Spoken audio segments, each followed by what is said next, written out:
Hey, first grade, we're going to do some history lesson 24.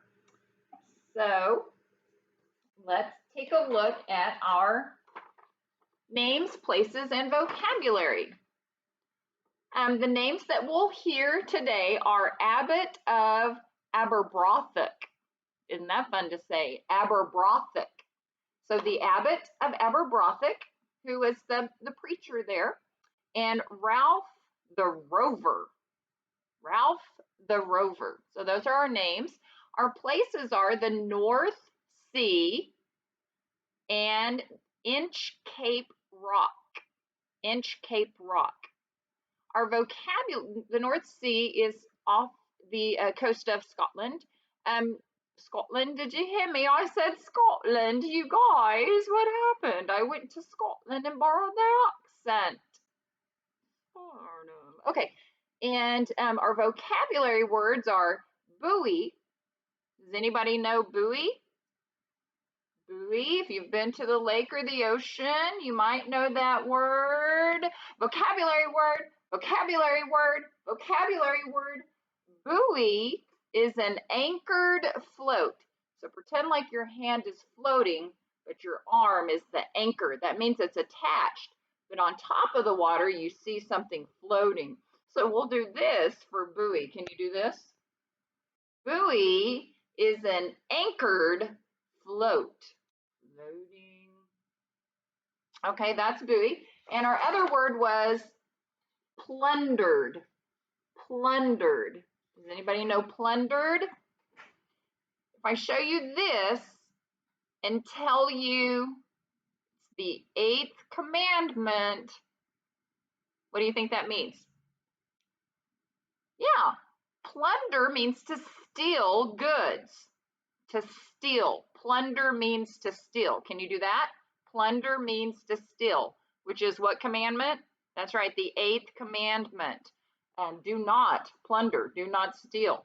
Okay, so those are our names, places, and vocabulary. The name of this story is called the Inchcape Rock. Remember that this is a narration. I think this would be a fun one to draw at the end.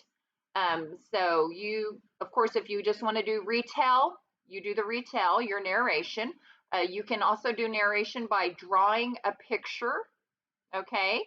So you could draw a picture of this story, or you can also remember another option or another strategy to narration is to act it out. So you can use any of those 3 things to do your narration or retell the story. Remember, we need to be still and ready to listen. Okay, the Inchcape Rock. In the North Sea, there is a great rock called the Inchcape Rock. It is 12 miles from any land and is covered most of the time with water. Many boats and ships have been wrecked on that rock, for it is so near the top of the water that no vessel can sail over it without striking it. More than 100 years ago, there lived not far away a kind-hearted man who was called the Abbot of Aberbrothock. It is a pity, he said, that so many brave sailors should lose their lives on that hidden rock. So the abbot caused a buoy to be fastened to the rock. The buoy floated back and forth in the shallow water, and a strong chain kept it from floating away. On top of the buoy, the abbot placed a bell, and when the waves dashed against it, the bell would ring loud and clear. Sailors now were no longer afraid to cross the sea at that place. When they heard the bell ringing, they knew just where the rock was, and they steered their vessels around it. God bless the good abbot of Aberbrothock, they all said. One calm summer day, a ship with a black flag happened to sail not far from the Inchcape Rock. The ship belonged to a sea robber called Ralph the Rover, and she was a terror to all honest people, both on sea and shore. There was but little wind that day, and the sea was as smooth as glass. The ship stood almost still. There was hardly a breath of air to fill her sails. Ralph the Rover was walking on the deck, and he looked out upon the glassy sea, and he saw the buoy floating above the Inchcape Rock. It looked like a big black speck upon the water, but the bell was not ringing that day. There were no waves to set it in motion. "Boys," cried Ralph the Rover, "put out the boat and row me to Inchcape Rock. We will play a trick on the old abbot." The boat was lowered, and strong arms soon rowed it to Inchcape Rock. Then the robber, with a heavy axe, broke the chain that held the buoy. He cut the fastenings of the bell, and it fell into the water. There was a gurgling sound as it sank out of sight. "Ha! The next one that comes this way will not bless the abbot," said Ralph the Rover. Soon a breeze sprang up, and the black ship sailed away. The sea robber laughed as he looked back and saw that there was nothing to mark the place of the hidden rock. For many days Ralph the Rover scoured the seas, and many were the ships that he plundered. At last he chanced to sail back toward the place from which he had started. The wind had blown hard all day, the waves rolled high. The ship was moving swiftly, but in the evening the wind died away and a thick fog came on. Ralph the Rover walked the deck, and he could not see where the ship was going. "Oh, if the fog would only clear away," he said. I thought I heard the roar of breakers," said the pilot. "We must be near the shore." "I cannot tell," said Ralph the Rover, "but I think that we are not far from Inchcape Rock. I wish we could hear the good abbot's bell." The next moment there was a great crash. It is the Inchcape Rock," the sailors cried as the ship gave a lurch to one side and began to sink. "Oh, what a wretch I am," cried Ralph the Rover. "This is what comes of a joke that I played on the good abbot."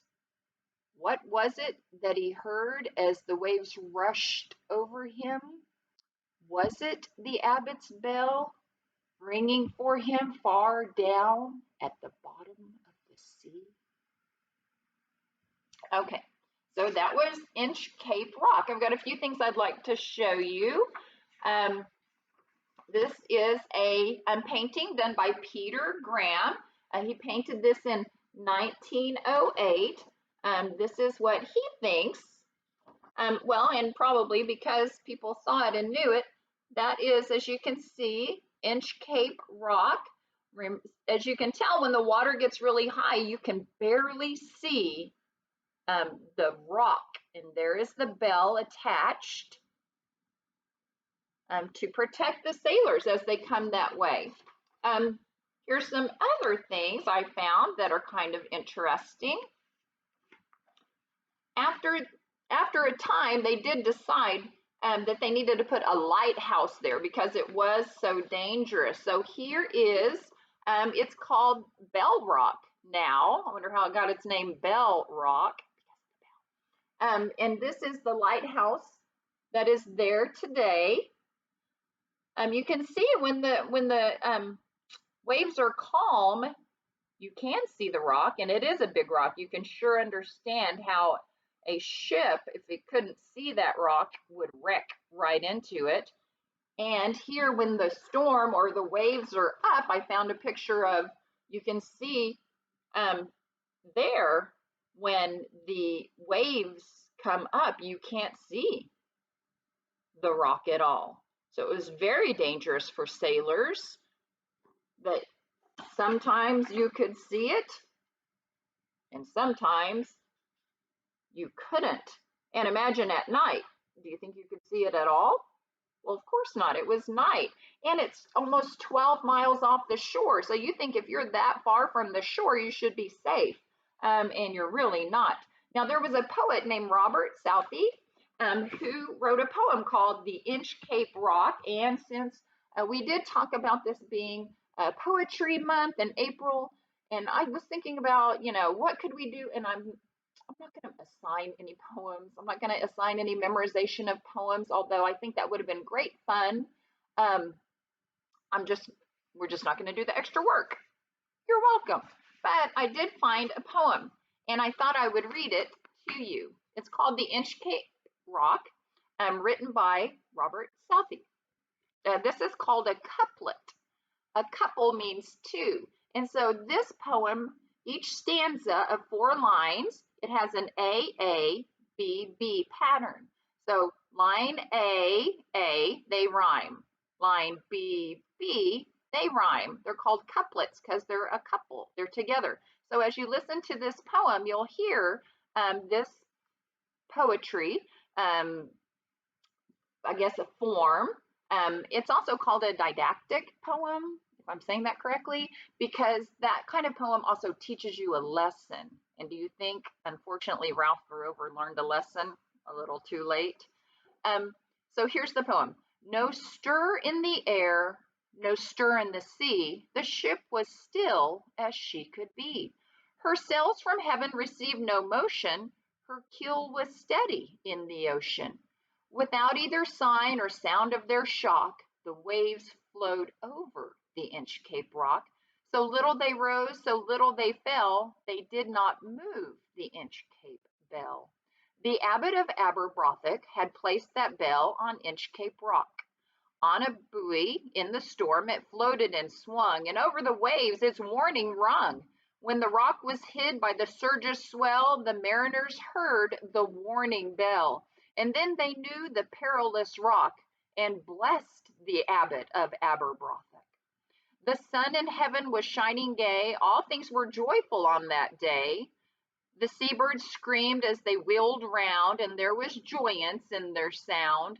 The buoy of Inchcape Bell was seen, a dark speck on the ocean green. Sir Ralph the Rover walked his deck, and he fixed his eye on the darker speck. He felt the cheering power of spring. It made his whistle, it made him sing. His heart was mirthful to excess, but the rover's mirth was wickedness. His eye was on the Inchcape float. Quoth he, my men, put out the boat, and row me to the Inchcape Rock, and I'll plague the abbot Aberrock. The boat is lowered, the boatmen row, and to the Inchcape Rock they go. Sir Ralph bent over from the boat, and he cut the bell from the Inchcape float. Down sunk the bell with a gurgling sound, the bubbles rose and burst around. Quoth Sir Ralph, the next who comes to the rock won't bless the abbot of Aberbrothock. His Sir Ralph the Rover sailed away, he scoured the seas for many a day, and now grown rich with plundered store, he steers his course for Scotland's shore. So thick a haze o'erspreads the sky, they cannot see the sun on high. The wind hath blown a gale all day, at evening it hath died away. On the deck the rover takes his stand, so dark it is they see no land. Quoth Sir Ralph, it will be lighter soon, for there is the dawn of the rising moon. Canst hear, said one, the breakers roar? For methinks we should be near the shore. Now where we are I cannot tell, but I wish I could hear the Inchcape Bell. They hear no sound, the swell is strong. Though the wind hath fallen, they drift along, till the vessel strikes with a shivering shock. Oh, it is the Inchcape Rock. Sir Ralph the Rover tore his hair, he cursed himself in his despair.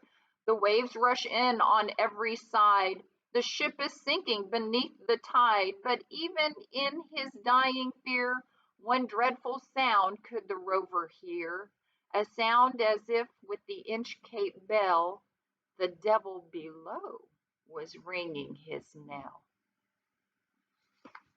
And that was the poem. I'll post that. I think it's kind of a fun poem if you guys want to print it out or read it again, or just to have it.